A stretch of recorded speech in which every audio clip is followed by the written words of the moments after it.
सो किसी भी आप जैसे कि मैंने बताया आपको भी मोनोहाइब्रिड क्रॉस में आप जो क्रॉस है उसमें आप सिंगल ट्रेड को कंसिडर करते हैं सिर्फ, और पनेट स्क्वायर कैसे बना सकते हैं। ठीक है, क्रॉस के लिए हम पनेट स्क्वायर का भी यूज़ कर सकते हैं। और देखो एक चीज़ और है इसमें, टेस्ट क्रॉस, ये भी एक टाइप का क्रॉस है जिसमें किसी अननोन जीनोटाइप को निकाला जाता है। सपोज किसी भी चीज़ का आपको जीनोटाइप, कोई भी डोमिनेंट फिनोटाइप का, ठीक है, कोई भी डोमिनेंट ट्रेट का फिनोटाइप है, ठीक है, फिनोटाइप सिर्फ जो दिखाई दे रहा है, अभी उसका जीनोटाइप नहीं पता चल रहा है, तो उस जीनोटाइप को पता करने के लिए टेस्ट क्रॉस किया जाता है। तो इस टेस्ट क्रॉस में क्या किया जाता है, इसमें F1 या F2 जनरेशन का टॉल, सपोज मतलब एग्जाम्पल के तौर पे मैं बता देती हूँ, अगर टेस्ट क्रॉस अगर हमें करना है किसी अननोन जीनोटाइप का जिसका हमें जीनोटाइप निकालना है, तो उसमें क्या करते हैं, उस डोमिनेंट फिनोटाइप का, जो भी डोमिनेंट फिनोटाइप है, जैसे यहाँ डोमिनेंट फिनोटाइप जो है वॉयलेट वाला फ्लावर लिया गया है, ठीक है, ये तो इसका क्रॉस रिसेसिव पेरेंट से करा देंगे। ठीक है, मतलब ये जो आपका फ्लावर है, पर्पल फ्लावर, इसके लिए या तो ये जीन रहे होंगे, ओके, तब ये पर्पल आया होगा, या फिर ये पोजीशन होगी, क्योंकि ये डोमिनेंट है which is responsible for purple colour and is L for white colour, तो ये इसके ऊपर डोमिनेंट है, ये रिसेसिव है, इस वजह से पर्पल। तो दो ही कंडीशन हो सकती हैं, ठीक है, लेकिन पता नहीं चल रहा है इनका जीनोटाइप। यहाँ पर क्या है, ये जैसे कि लिखा है dominant phenotype, genotype is unknown, genotype इसका हमें पता नहीं है अभी, तो इसका जीनोटाइप पता करने के लिए क्या करेंगे, इसका सेल्फ क्रॉस कराने के बजाय क्या कराएंगे, रिसेसिव पेरेंट से क्रॉस करा देंगे। रिसेसिव पेरेंट मतलब आपका यहाँ रिसेसिव कैरेक्टर कौन सा है, स्मॉल डब्ल्यू, ये रिसेसिव पेरेंट है। तो जब इसका क्रॉस कराएंगे, जैसे कि यहाँ पर क्रॉस में शो किया गया है, ये पनेट स्क्वायर के थ्रू हम वैसे क्रॉस करके देख लेते हैं। इसमें ये मतलब आप F2 जनरेशन से ले लीजिए, F1 जनरेशन या F1 जनरेशन में तो ये आया होगा, और F2 जनरेशन होगा तो ये होगा, ठीक है। तो इस कॉम्पोजिशन को हमने ले लिया, ओके।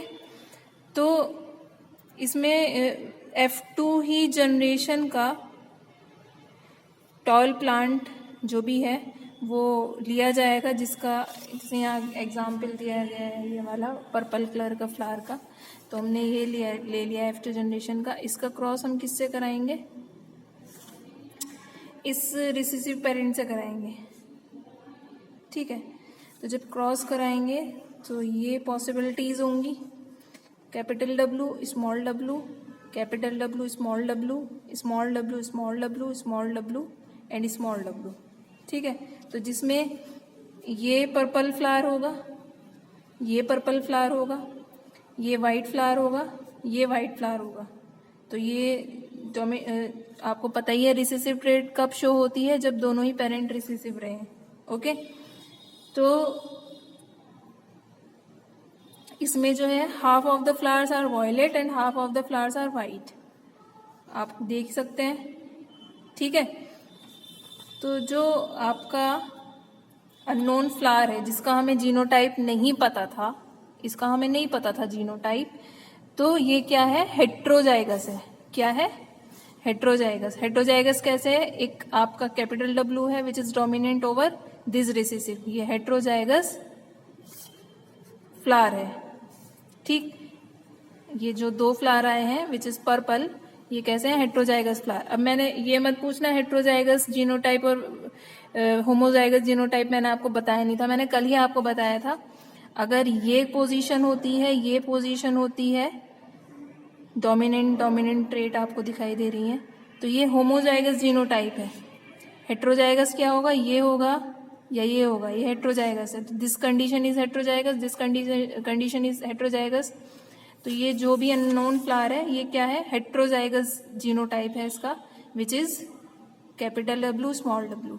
तो किसी भी डोमिनेंट फिनोटाइप का अगर आपको जीनोटाइप पता करना है तो उसके लिए हमें टेस्ट क्रॉस करना पड़ता है, और ये टेस्ट क्रॉस F2 जनरेशन का आप जो भी पेरेंट है उसको लेंगे, जैसे कि हमने कैपिटल डब्ल्यू स्मॉल डब्ल्यू लिया, और उसका क्रॉस किससे कराएंगे, रिसेसिव वन से। ठीक है, जैसे कि हम ऐसे भी ये तो हमने फ्लावर कलर को कंसीडर करके किया। आप टॉलनेस को कंसीडर कर सकते थे, जिसमें टॉलनेस के लिए आप ये हेट्रोजाइगस का रिसेसिव से करा देते स्मॉल टी, तो तब भी आप टेस्ट क्रॉस करके उस अननोन जो भी प्लांट है उसकी हाइट पता कर सकते थे। ठीक, तो ये एक छोटा सा था जो आपको पता होना चाहिए टेस्ट क्रॉस क्या होता है। ओके, तो ये सब ऑब्जर्वेशन के बाद जो मोनोहाइब्रिड क्रॉस मैंने अभी आपको बताया था, तो मेंडल ने 2 जनरल रूल जो है वो प्रपोज किए to understand the inheritance of monohybrid cross. तो ये रूल्स कौन, इन्हीं रूल्स को आप क्या कहते हैं, लॉज ऑफ इनहेरिटेंस या प्रिंसिपल ऑफ इनहेरिटेंस। तो जिसमें इन्होंने फर्स्ट और सेकंड लॉ मैं आपको बता देती हूँ। जो 2 लॉ थे, फर्स्ट था law of dominance and the second one is law of segregation. तो हम फर्स्ट पढ़ लेते हैं लॉ ऑफ डोमिनेंस। ठीक है, ये 10th में भी आप लोगों ने पढ़ा है, आपके लिए कुछ न्यू नहीं है ये। तो लॉ ऑफ डोमिनेंस, डोमिनेंट आपको पता ही है, जो शो होगा, जो रिसेसिव पर प्रभावी हो जाता है, वो डोमिनेंस होता है। तो क्या होगा इसमें, इन हेट्रोजाइगस ऑर्गेनिज्म, किसकी बात हो रही है, heterozygous organism, only one out of the 2 alleles expresses itself which is dominant trait while the other remains hidden which is recessive trait। तो heterozygous organism means this organism, ये heterozygous organism है ना। इस चैप्टर को ध्यान से समझते जाइए, ठीक है। तो ये किसको शो कर रहा है, टॉल प्लांट को, जिसमें हेट्रोजाइगस ऑर्गेनिज्म में इन दोनों एलिल्स में अगर देखें तो this one is dominant over this and this one is recessive, जो हिडन हो गया है, जिस वजह से ये जो प्लांट है ये कैसा आपको दिखाई दे रहा है, ये आपको टॉल दिखाई दे रहा है। तो this is dominant, this is recessive. तो इसी को क्या कहा जाता है, लॉ ऑफ डोमिनेंस। मतलब जो डोमिनेंट कैरेक्टर है वो उसके ऊपर प्रभावी हो गया, और जो रिसेसिव वन होता है वो हिडन हो जाता है। इसी को क्या कहा जाता है, लॉ ऑफ डोमिनेंस कहा जाता है। ओके, इसका प्रोपोर्शन हमने देखा था 3:1 F2 जनरेशन में जो हमने क्रॉस किया था ना। F1 में तो जैसे कि हमने जब प्योर टॉल का प्योर ड्राफ्ट से कराया था तो उसमें सारे टॉल आए थे। F1 जनरेशन में ऑल टॉल, सभी प्लांट टॉल थे। जब F1 जनरेशन के प्लांट का सेल्फ क्रॉस कराया तो F2 जनरेशन में 3:1 का रेशियो था ना, आपको याद आ गया होगा, प्रीवियस वीडियो में आप देख सकते हैं। तो लॉ ऑफ डोमिनेंस में आप वो वाला क्रॉस दिखा देंगे जिसमें यही शो किया जाता है कि जो ड्वार्फ प्लांट वाला कैरेक्टर था वो फर्स्ट जनरेशन में कहीं ना कहीं हिडन हो गया था, जिस वजह से सारे प्लांट टॉल आए थे। और F2 जनरेशन में जो एक प्लांट था वो आपको शो हुआ था ड्वार्फ प्लांट, ठीक है, और बाकी टॉल थे, जिस वजह से आप कह सकते हैं कि जो हिडन कैरेक्टर था विच इज ड्वार्फ, वो एक जनरेशन से दूसरी जनरेशन में पास ऑन हुआ है। ठीक है, उन्हीं को जीन कहा जाता है।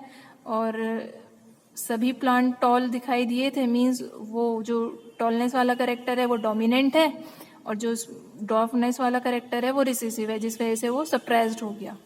ओके, आई थिंक ये क्लियर हो गया होगा आपको लॉ ऑफ डोमिनेंस। नेक्स्ट पढ़ते हैं law of segregation, second law. तो each allele retain its distinct identity even though they remain together in an individual, they segregate only during gamete formation। कहने का मतलब ये है, आपका कोई भी हाइब्रिड टॉल प्लांट है, हाइब्रिड से मतलब ये होता है जो हेट्रोजाइगस फॉर्म में होते हैं ना, उन्हीं को हाइब्रिड कहा जाता है। तो दिस इज हाइब्रिड, तो hybrid tall plant, this is hybrid tall plant. Okay, तो इसमें कैपिटल टी और small T they segregate only during gamete formation. ठीक है, ये सिर्फ कब सेग्रीगेट का मतलब होता है अलग होना, ठीक है, ये सिर्फ गैमेट फॉर्मेशन के टाइम ही सेग्रीगेट होता है। ओके,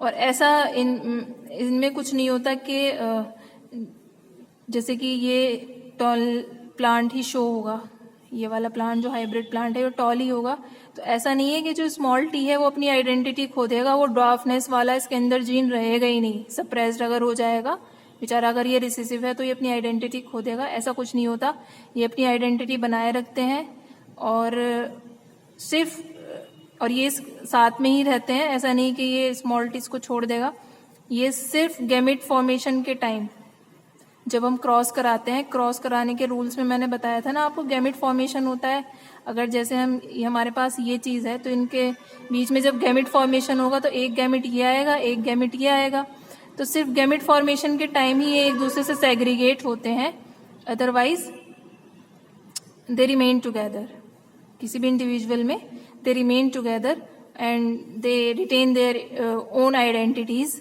ठीक है, ये टॉलनेस के लिए ही होगा और ये ड्वार्फनेस के लिए ही होगा, ऐसा नहीं है कि ये अपनी आइडेंटिटी खो देगा, ऐसा नहीं होता। ओके, इतना क्लियर हुआ? तो it is law of segregation.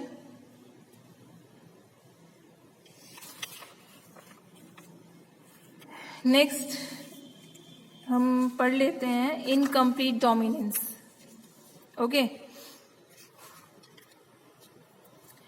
Incomplete dominance, देखो जो वर्ड्स है ना उन वर्ड्स को ग्रैब किया करो, जैसे कि इनकम्प्लीट मतलब कोई कंप्लीट नहीं है और डोमिनेंस मतलब वही डोमिनेंट, तो कंप्लीटली वो डोमिनेंट नहीं हुआ है, इनकम्प्लीट हुआ है। अभी हम आगे पढ़ेंगे, मैं सिर्फ आपको वर्ड क्लियर करा रही थी।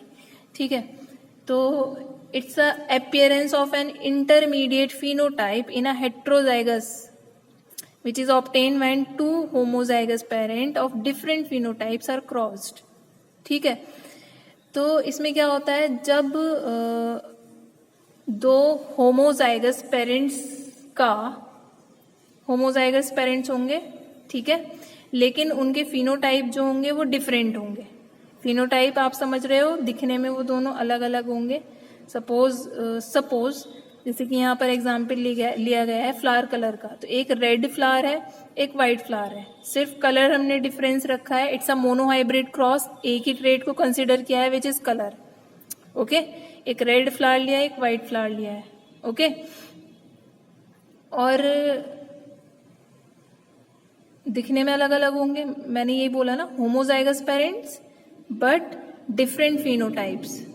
ठीक है, जिस वजह से जब इन दोनों के बीच में क्रॉस कराया जाता है तो कोई इंटरमीडिएट फिनोटाइप आ जाता है, बल्कि होना क्या चाहिए था, कोई एक कलर डोमिनेंट रहता, फर्स्ट जनरेशन में कोई एक ही कलर आता, सारे जितने भी इंडिविजुअल आते हैं ना वो एक ही कलर के आते हैं, लेकिन यहाँ क्या होगा, डोमिनेंस कंप्लीटली नहीं हुई है, इनकम्प्लीट हुई है, जिस वजह से जो फिनोटाइप आया है फर्स्ट वन जनरेशन का वो इंटरमीडिएट रहा।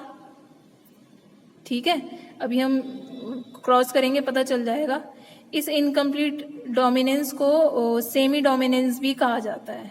ओके, तो ये इनकम्प्लीट डोमिनेंस आप मोनोहाइब्रिड क्रॉस के थ्रू, जैसे कि मैंने बताया था आपको, रेड और वाइट मोनोहाइब्रिड क्रॉस में एक ही करेक्टर को कंसीडर किया जाता है, तो इसमें हम ले लेंगे आपका एक रेड फ्लावर, इसके लिए जो रेस्पॉन्सिबल जीन होंगे वो कैपिटल आर, और ये हो गया आपका व्हाइट फ्लावर। ठीक है, इनके हो गया स्मॉल आर मीन्स ये रिसेसिव ट्रेट है और ये डोमिनेंट ट्रेट है। तो वैसे तो लॉ ऑफ डोमिनेंस के अकॉर्डिंग कोई एक ही जो मतलब जो डोमिनेंट है वो ही फर्स्ट जनरेशन में शो होगा। तो ये आपके हमने पेरेंट्स लिए हैं, तो these are the parental generation, ये सब लिखना जरूरी होता है। ठीक है, ये पेरेंटल जनरेशन है। अब गैमेट फॉर्मेशन होगा, तो यहाँ से ये आपका गैमेट फॉर्मेशन जब होगा तो देखो यहाँ से आ जाएगा ये और यहाँ से आ जाएगा ये, मतलब वो ऐसे करके भी कर सकते हैं कि कैपिटल आर और फिर ये।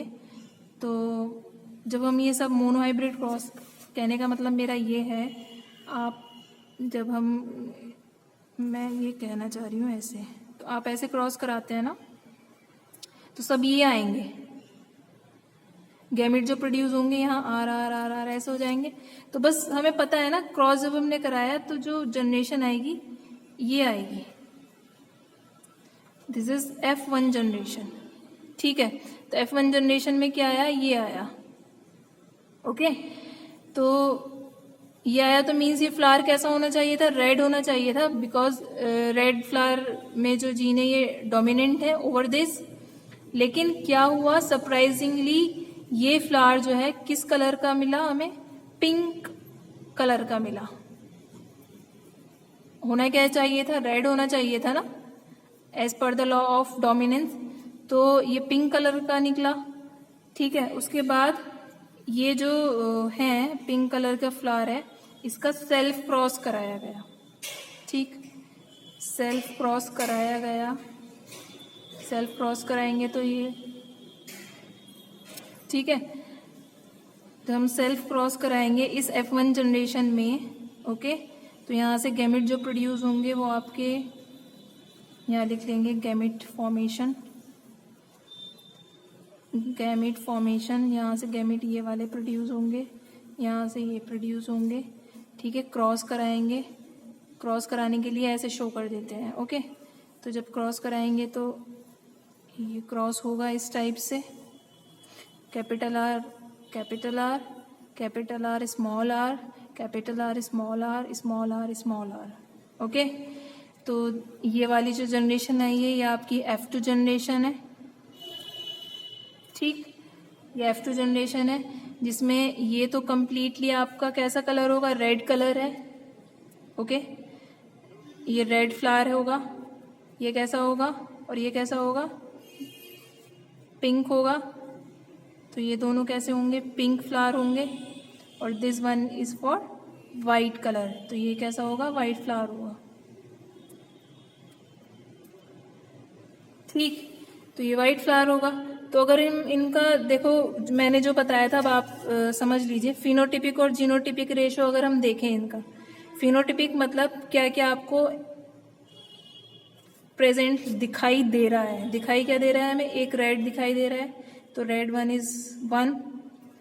पिंक कितने दिखाई दे रहे हैं आपको, 2 पिंक हमें दिखाई दे रहे हैं। और वाइट कितने दिखाई दे रहे हैं आपको, 1 इज वाइट।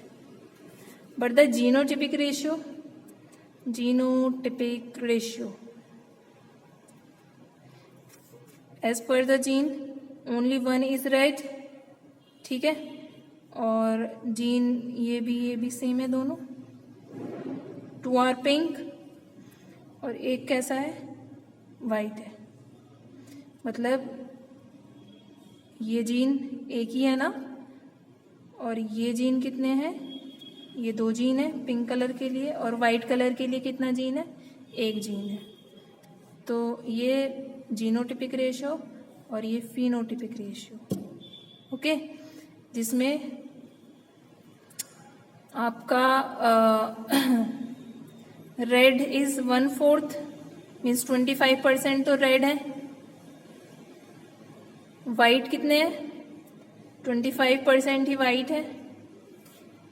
और पिंक कितने हैं, पिंक 2/4% मीन्स 50% क्या है, पिंक फ्लावर है। ओके, सो ये ऐसे आपका